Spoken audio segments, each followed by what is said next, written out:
Part 1: The Modern Crisis of Meaning. Every generation has its questions, but perhaps no question is as ancient and as urgent as this one. What is the meaning of life? For centuries, humans have sought answers in gods, in wealth, in success, in love, in science, in progress, in the next big thing. And yet, for all our advancement, we still wake up many mornings with the same quiet ache inside. A whisper that asks, "Why am I doing all of this?" We have more information than ever before, more convenience, more connection, yet something is missing. Our outer world has evolved, but our inner world has not kept pace.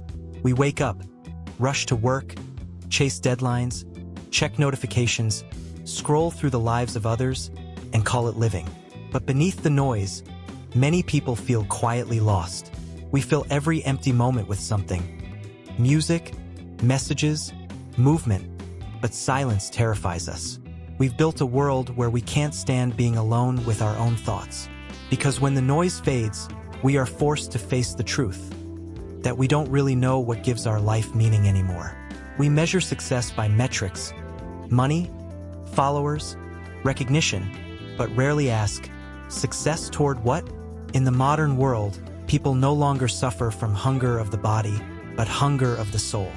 The philosopher Viktor Frankl once called it the existential vacuum, a feeling of emptiness and aimlessness that spreads when life loses its deeper sense of why. And this vacuum is everywhere. It's in the quiet anxiety we feel on Sunday nights. It's in the constant need for validation. It's in the way we chase comfort and still feel hollow. Marcus Aurelius, 2,000 years ago, noticed the same human restlessness in his own time. He wrote, "People seek retreats for themselves in the country, by the sea, or in the mountains. But you can always find retreat within yourself." But our problem today is that we've lost the way inward. We've built external empires but neglected the kingdom within. We live surrounded by noise. The noise of opinions, of advertising, of endless comparison. Every scroll invites us to want more, to feel less, to believe we're always one step behind. So we chase more. More possessions, more pleasure, more status, but none of it satisfies. Because the more we chase, the further we drift from what truly matters. The Stoics saw this pattern clearly. They believed that meaning is lost when we live against our nature, when we seek fulfillment in things that cannot truly fulfill us. Epictetus said, "If you seek peace in externals, you will never find it. Seek it within yourself." But that's precisely where modern life has gone wrong. We've outsourced our sense of purpose to everything outside ourselves. We've become experts at how to live, how to be efficient, productive, successful.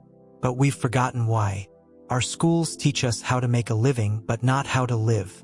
Our culture teaches us to accumulate, but not to appreciate. Our technologies connect us, but rarely make us feel seen. The Stoics would say we have confused means for ends. Money, fame, comfort, these are not the purpose of life.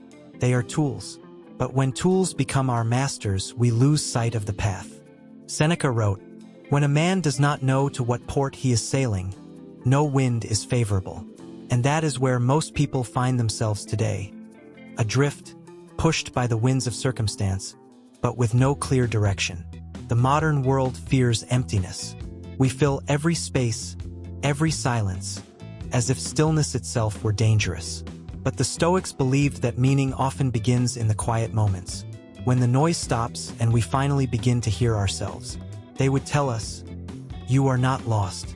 You are simply unpracticed in stillness. The world distracts you from yourself, but meaning comes only from within." When you pause long enough to ask, "What is all this for?" you have already taken the first step toward meaning. Because meaning doesn't arrive as an answer, it unfolds as a way of seeing. The Stoics taught that peace, clarity, and purpose are not given to us by the world. They are created within the soul through wisdom, virtue, and awareness. And that's where our journey begins. Not with theories, not with philosophies, but with a return to what the Stoics called living according to nature. That's what we'll explore next. Part 2, the Stoic answer, living according to nature. When the Stoics said we must live according to nature, they didn't mean we should abandon civilization and live in the forest. They meant something far deeper. To live according to nature is to live in harmony with what is real, to understand our place in the universe, and to act in accordance with reason, virtue, and acceptance. It's about aligning the way we think with the way the world truly works. Marcus Aurelius wrote, "Nature gave us one tongue and two ears so that we may listen twice as much as we speak." In other words, we must listen not only to others but to the laws of existence itself. The Stoics saw the universe as a living, rational whole, a vast organism where everything is connected. They called this logos, the divine reason, the order, the intelligence that governs all things. You might call it God, or nature, or simply the way things are. Whatever the name, it is the understanding that life unfolds according to certain principles, and our peace depends on whether we resist them or accept them. Epictetus said, "Don't demand that things happen as you wish, but wish that they happen as they do happen, and your life will flow well." This is not fatalism. It's alignment. When we stop fighting the current of reality, we stop exhausting ourselves. We stop trying to control what we never could. And only then can we act wisely within what is truly ours to shape. The Stoics divided life into two domains: what is within our control and what is not. It sounds simple, but it's one of the most profound distinctions ever made in philosophy. What's within our control? Our judgments, our actions, our intentions, our character. What's outside our control? Everything else: fame, fortune, weather, politics, other people's opinions. And yet, most of our suffering comes from confusing the two. We spend our lives trying to control what we can't, while neglecting what we can. Epictetus reminded his students every day, "You have power over your mind, not outside events. Realize this, and you will find strength." That realization is the first step toward freedom and meaning. Everything in nature has its rhythm. The tides come and go. The seasons turn.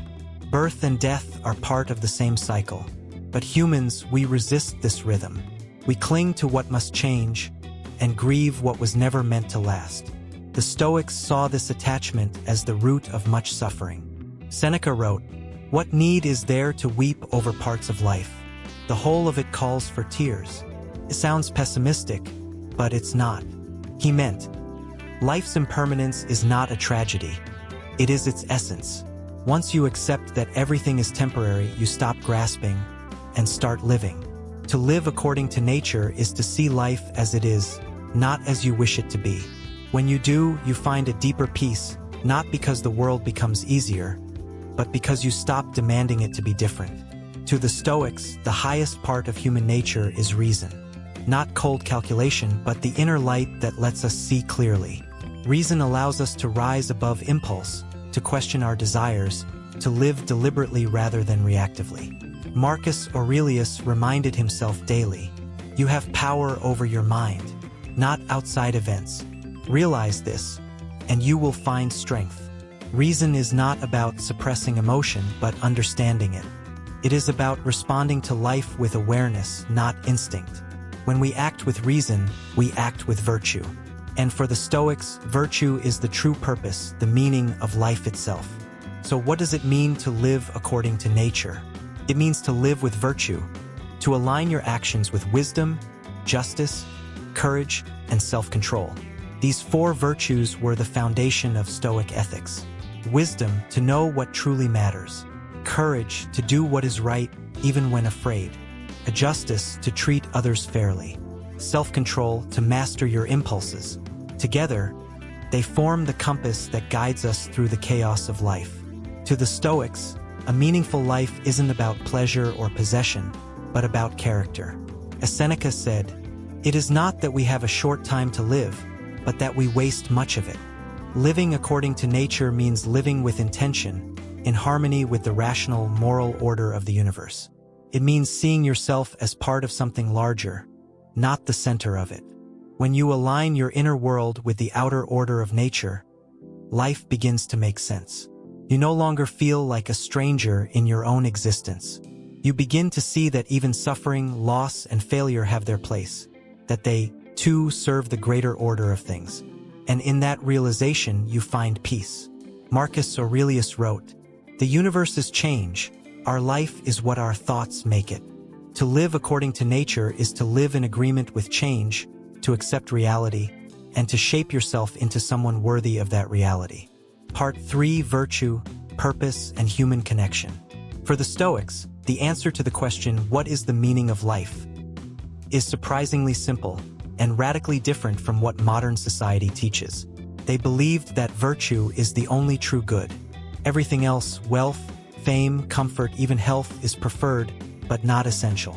They can enhance life, but they don't define its value. Epictetus said, "There is only one way to happiness, to cease worrying about things which are beyond the power of our will." To live with virtue means to live with inner excellence, to make choices guided by wisdom, courage, justice, and self-control. It's not about moral perfection, but about moral direction, a steady movement toward being better each day. Seneca put it beautifully, "No man becomes wise by chance. It requires intention and practice." Let's look closer at what these 4 virtues mean in our daily life. Wisdom, to understand what is within our control and what is not, to see clearly and act accordingly. Courage, to face fear, discomfort, and uncertainty without surrendering your integrity. Not the absence of fear, but the mastery of it.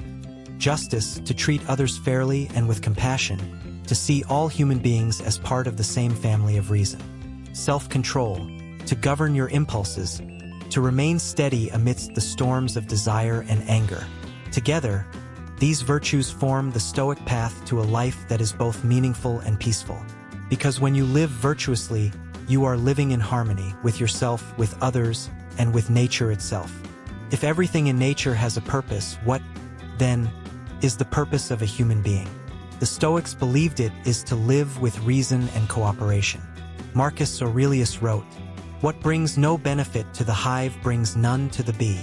Human beings are social creatures. We're not meant to live only for ourselves, but as part of a greater whole. Your purpose isn't something you discover in isolation. It's something you express through action, through the way you contribute to the world.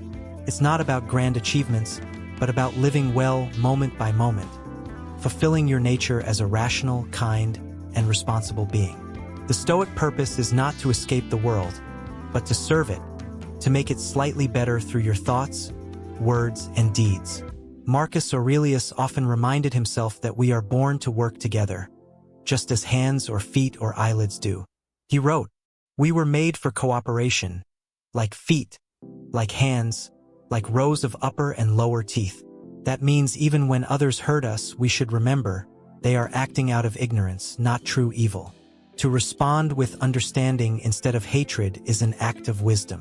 To forgive is an act of strength.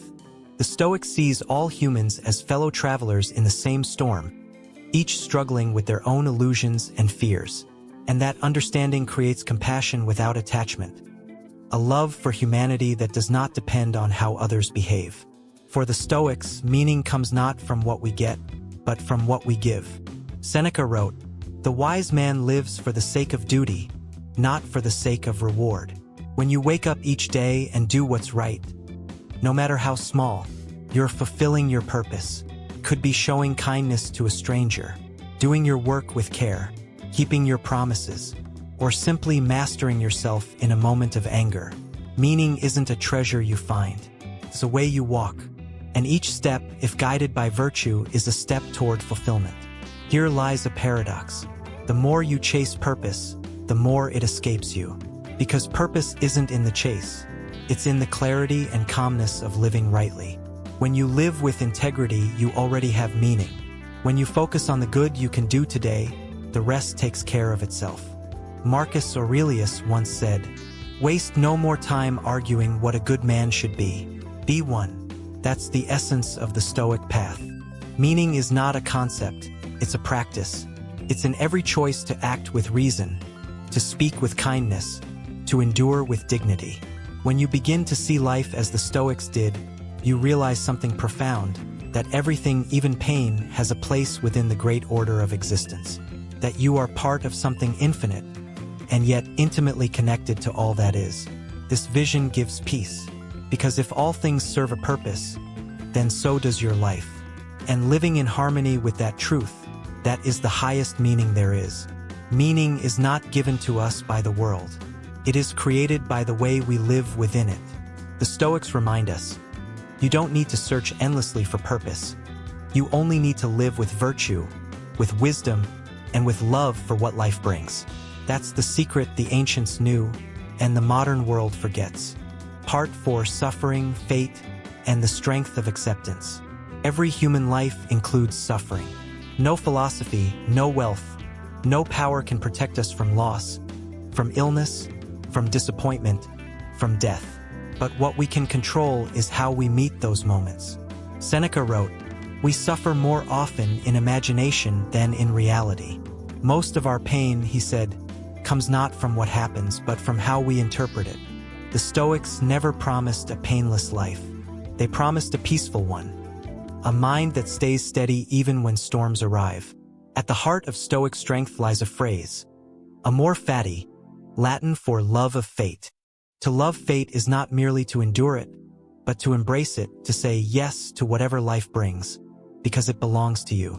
Marcus Aurelius wrote, "A blazing fire makes flame and brightness out of everything that is thrown into it." That is amor fati, to turn obstacles into fuel, pain into wisdom, misfortune into strength. When we stop wishing life were different, we begin to see the perfection in what already is. The Stoics saw the universe as governed by logos, the rational order behind all things. Everything happens according to this natural law. We can't change fate, but we can change our response to it. Epictetus taught his students, "Remember, you are an actor in a drama of such a kind as the author chooses. If life assigns you a difficult role, play it well. Your dignity lies not in what happens to you, but in how you respond. That is where your freedom is found." The Stoics believed that adversity is not your enemy, it's your teacher. Marcus Aurelius reminded himself, "The impediment to action advances action. What stands in the way becomes the way." This is the Stoic art of transforming suffering. Instead of asking, "Why me?" the Stoic asks, "What can I learn from this?" Instead of retreating, he steps forward, not with anger, but with calm determination. Through this, suffering loses its sting. Because once you find meaning in pain, it no longer controls you. The Stoics often meditated on death, not to become morbid, but to become free. Memento mori, remember you must die. To remember death is to remember life. It reminds us that time is precious, that every sunrise, every breath, is a gift that will not last forever. Seneca wrote, "Let us prepare our minds as if we'd come to the very end of life. Let us postpone nothing." When you live with death in mind, you stop wasting your days on what doesn't matter. You stop fearing what is natural, and you start living fully here now with gratitude. To accept life doesn't mean to surrender to it. It means to stand firm within it, to face what you can't change without losing your inner balance. Epictetus said, "Do not seek for things to happen the way you wish them, but wish for them to happen as they do happen, and your life will flow smoothly." Acceptance doesn't mean passivity. It means clarity. It frees you from resistance so you can focus your strength where it matters most, on your own character, your own choices, your own peace.